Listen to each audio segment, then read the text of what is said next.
Bon, cela fait maintenant près de 3 ans à peu près que la série What If est arrivée sur Disney+, avec une saison 1 qui pour moi était très intéressante, novatrice à l'époque, parce que de l'animation du côté de Marvel, du multivers, plein de retours, des mélanges, c'était très cool.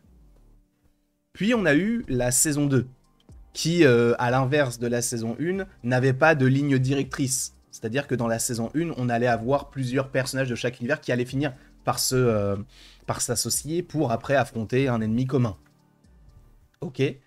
Mais la saison 2, elle, n'avait pas ce procédé-là. En même temps, ça aurait pu être d'une certaine manière un petit peu... comment peut-on dire ça? Répétitif. Et la saison 2 a été bien moins bonne que la saison 1, et je dirais même qu'elle a été médiocre. Pas en termes d'animation ou en termes de jeu, mais en termes d'histoire. Qu'est-ce qu'on en a à faire que Happy Hogan fête Noël en Hulk violet? Voilà. Mais on a cette saison 3, qui, je le précise, à la base, n'était pas pensée comme la fin de What If. Parce que là, on te dit, c'est la dernière saison. Mais pourquoi est-ce que c'est la dernière saison? Parce que la saison 2 n'a pas plu. Et parce que Marvel, on va dire, était un peu mitigé sur certains projets. Et du coup, sachant que normalement on aurait dû avoir une saison 4, ils se sont dit on s'arrête à la saison 3. Et ça se ressent. Et en plus de ça, cet épisode-là que nous allons évoquer aujourd'hui, qui a été pitoyable, j'ai quelque chose à dire dessus. C'est que si il y a des choses qu'on ne comprend pas forcément dans cet épisode, c'est à cause de Jonathan Majors. En vrai. Vous allez vous dire, mais quel rapport? Je vais vous expliquer certains trucs. Alors, c'est peut-être un peu léger, vous allez me dire le détail, mais c'est à cause de lui. Pourquoi? Parce que Jonathan Majors, vous savez, il a été condamné, bref, on ne va pas revenir sur tout ce qui s'est passé, mais du coup, il a été renvoyé de Marvel Studios, d'accord? Et il jouait Kang, le Conquérant. Je pense que Kang le Conquérant était dans un épisode qui a été supprimé de la saison 3 de What If. Je ne vois pas d'autre explication. Pourquoi? Parce que dans la saison 2 de What If, on a, et attention spoiler même pour cet épisode-là, on a Captain Carter et Kaori qui se rencontrent et qui, voilà, vont supposément se mettre dans un groupe et sauver le multivers si jamais il y a des problèmes. Ok, très bien. Et on revoit Kaori, on revoit Captain Carter, mais on voit deux autres personnages. On voit notamment ici Tornade, qu'on avait déjà vu dans X-Men 97, mais là c'est une autre version, et on a du coup Birdie. Birdie qui a été développé, je crois, dans l'avant-dernier épisode qu'on ait vu, donc avec l'œuf et... en gros, c'est la fille de Howard le Canard et de Darcy. C'est elle. Voilà, ok? D'ailleurs, sachez que l'actrice qui l'interprète, Natasha Lyonne, elle a été castée pour l'instant dans un rôle inconnu dans le film des 4 Fantastiques. Donc, en vrai, sachant que les 4 Fantastiques pourraient être d'une certaine manière en lien avec le multivers, il est possible qu'on ait ce personnage-là. Je n'en sais rien, je ne sais pas. Mais elle a été castée. Après, elle peut jouer un personnage qui n'a rien à voir. Mais étant donné que, notamment, l'actrice qui joue Kaori pourrait revenir en live action pour jouer ce personnage-là, qui n'existe pas, tout comme Birdie, n'existe pas dans l'univers Marvel, on peut se dire que ça peut paraître crédible qu'elle puisse être ce personnage-là. Mais on a ce groupe-là. Tu vas me dire, oui, mais ils ont peut-être fait ça en hors-champ. Oui, mais quel intérêt de le faire en hors-champ? Fais-nous cette rencontre entre les différents personnages. Et ce qui est intéressant, c'est que What If, à la base, avait 9 épisodes dans la saison 1. On est d'accord. Sachant qu'à la base des bases, il y en avait 10. Et ils en ont mis 9, pourquoi? Parce qu'ils n'avaient pas eu le temps de terminer un épisode qui, je vous le rappelle, était l'épisode sur Sakaar avec Gamora et Tony Stark. Et du coup, cet épisode, ils l'ont mis dans la saison 2, qui contient, si je ne dis pas de bêtises, et je vais vous dire ça de suite, je crois qu'il y a 8 épisodes également dans la saison 2, mais on va regarder ça de suite. Non, il y en a 9. Ok, il y a 9 épisodes. Là, on en a 8. Étrange quand même, non? 9, 9, 8. Il manque un épisode. Mais tu vas me dire, c'est pas parce qu'on n'a pas eu la rencontre entre ces différents personnages, et quel est le rapport avec Jonathan Majors? Le rapport, il est très simple, il est là. C'est le vaisseau de Kang, qui te permet de voyager à travers le multivers. Comment l'ont-elles eu? Vraie question. Tu vas me dire que Captain Carter et Kaori, elles ont créé ça d'un coup? Elles l'ont trouvé? Ok, elles l'ont trouvé, mais montrez-nous ça. Et en fait, je pense qu'il y avait un épisode qui a donc été supprimé, je pense, qui aurait dû nous montrer comment est-ce que Captain Carter et Kaori ont rencontré Tornade et du coup Birdie, et ont récupéré le vaisseau de Kang. Sauf que, comme je vous l'ai dit, Jonathan Majors ne joue plus Kang. Et Kang, pour l'instant, n'est plus du côté du MCU. Peut-être qu'il reviendra un jour ou l'autre, mais pour l'instant, ce n'est pas le cas. D'accord ? Donc, on a ce vaisseau qui appartient à Kang, on ne sait pas comment ils l'ont eu. Il y avait un épisode où il y avait Kang.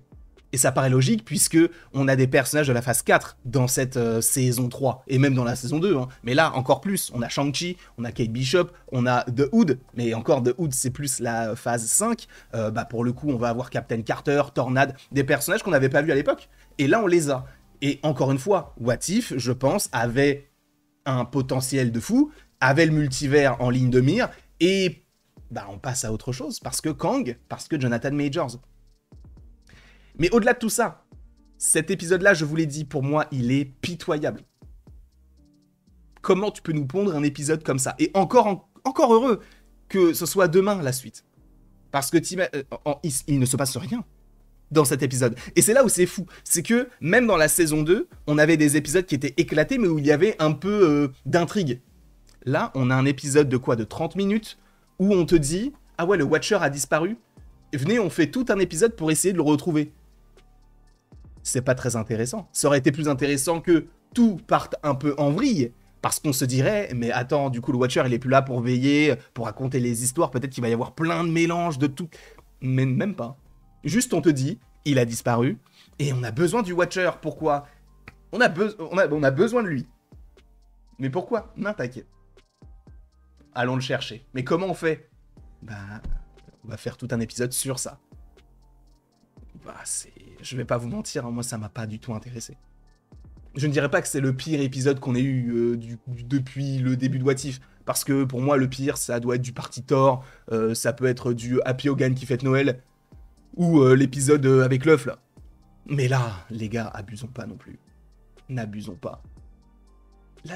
Là, je trouve... Alors, peut-être que certaines personnes vont me dire que je suis dur, mais en vrai, quel intérêt il y a ? Il y en a aucun. Pour moi, il n'y a aucun intérêt à cet épisode. Il est inutile. Et encore une fois, je pense que tu l'enlèves, tu mets l'épisode, là, le 9, là, le 8, tu le mets en 7, fin de série. C'est bon. Je ne sais pas comment ça se déroule, mais vu qu'eux-mêmes, ils sont capables de couper des épisodes et de mélanger un peu les trucs, parce que je vous rappelle notamment que dans la saison 1, encore une fois, il y avait l'épisode sur Sakaar avec Gamora et Tony Stark, mais la Gamora qui est dans cet épisode-là, à la fin, elle a été contactée par le Watcher pour faire une équipe. Et cet épisode-là, on ne l'a pas eu dans la saison 1, mais on a eu l'équipe dans la saison 1 et son épisode solo dans la saison 2. Ça n'a aucun sens. Parce que du coup, la finalité, on l'avait déjà dans la saison 1. Donc tu vois qu'ils sont pas forcément très coordonnés là-dedans. Alors qu'ils auraient très bien pu décaler la série. Non, ils se sont dit, il faut qu'on la sorte à ce moment-là. On n'a pas fini un épisode, bon, on le décale à la semaine qui suit. Je trouve ça vraiment bizarre, personnellement. Et encore une fois, t'as un what if qui peut être intéressant sur le principe, sur le papier, où tu te dis, ah ouais, le Watcher, qu'est-ce qui se passerait s'il n'était plus là ? Il se passe rien, du coup. Juste, elles sont là, elles vont contacter le Vision qui a été méchant dans la saison 1, qui a trouvé la paix, ou qui la cherche toujours, en comprenant que la paix, en fait, vient de l'humanité, tout ça. C'est pas en tuant tout le monde qu'on a la paix. Ouais, c'est bien marrant, mignon, tout ça, mais en vrai, tu veux aller où avec ça ? Moi, je vais pas vous mentir. Je suis très content que ce soit la dernière saison de What If. Hein. C'est pas pour autant que je n'aime pas l'animation ou quoi que ce soit. Moi, j'aime beaucoup l'animation de What If. Et c'est juste au niveau de l'histoire. Enfin, tu parles du multivers, tu parles de What If. Et ça, selon moi, ça traduit, ça définit ce qu'a raté Marvel sur cette phase-là. De ne pas exploiter le multivers. Ils l'ont raté dans No Way Home. Ils l'ont légèrement évoqué dans Multiverse of Madness. J'ai adoré le film, hein, mais le multivers de la folie. Les gars, on voit quoi ? 10 réalités à tout casser ? Et il y a juste une seule réalité dans laquelle on passe un peu plus de temps. Non, il y en a deux, parce qu'il y a celle aussi de l'incursion. Mais ça ne va pas plus loin que ça. C'est pas un multivers de la folie. Il y a une scène où on va traverser différentes... C'est tout. What If, il n'y a rien de transcendant là-dedans. Alors qu'encore une fois, ils auraient pu faire un banger par épisode. Et c'est même pas pour être ah ouais, j'aurais fait mieux quoi que ce... Je ne suis pas dans l'animation, je ne suis qu'une simple personne qui critique quelque chose de manière négative ou positive. Mais là, en vrai, je trouve que c'est un peu ridicule, en fait, la manière dont ils évoquent le multivers. Il y a des règles qui changent à chaque fois. Le seul film qui a réussi à être un petit peu cohérent et à poser certaines bases, je pense, qui seront utiles, c'est Deadpool et Wolverine. Et pour l'instant, pour rappel, No Way Home et Doctor Strange sont très connectés, notamment par rapport à la fin de No Way Home, a priori. La fin de No Way Home serait assez importante pour Secret Wars, Doomsday, etc. Mais pour l'instant, on n'a pas de réponse à ça. Donc, en vrai, le multivers du côté du MCU, c'est chaud. Et d'ailleurs, on va en parler aujourd'hui. Je pense que ça peut être une vidéo assez intéressante de savoir si Marvel, c'est fini. Je pense pas. Je pense Enfin, je suis à des années-lumière de penser ça, mais c'est intéressant de confronter les avis les uns des autres. Pour moi, cet épisode-là est ridicule. Pour moi, cette saison est meilleure que la deuxième, mais pas de très loin non plus. C'est très bien que ce soit l'avant-dernier épisode de la série, puisque je vous rappelle que la saison 3 est la dernière. Passons à autre chose. Racontez-nous d'autres histoires. Pas du multivers, parce qu'en vrai, vous ne savez pas le faire. Donc, arrêtez. Faites autre chose. Parlez des mutants, parlez du mystique, parlez du magique, mais parlez plus du multivers. En vrai, ça devient un peu lourd. En tout cas, je ne sais pas ce que vous en pensez. Je sais que peut-être que peu de personnes seront d'accord avec moi, mais bon, c'est pas très grave. Je suis très content d'avoir pu vous proposer ce petit contenu. On va se retrouver d'ici quelques temps pour des vidéos sur Daniel RPK et du coup sur la vidéo Marvel. Du coup, est-ce que on va faire un petit bilan en fait de l'année aussi par rapport à ça. Merci beaucoup d'avoir été présent et après tout ceci, il ne me reste plus qu'à vous dire à la prochaine pour la prochaine. Et encore une fois, merci beaucoup à vous. On se retrouve d'ici quelques temps pour de nouvelles aventures. Et d'ici là, passez une très très très belle journée.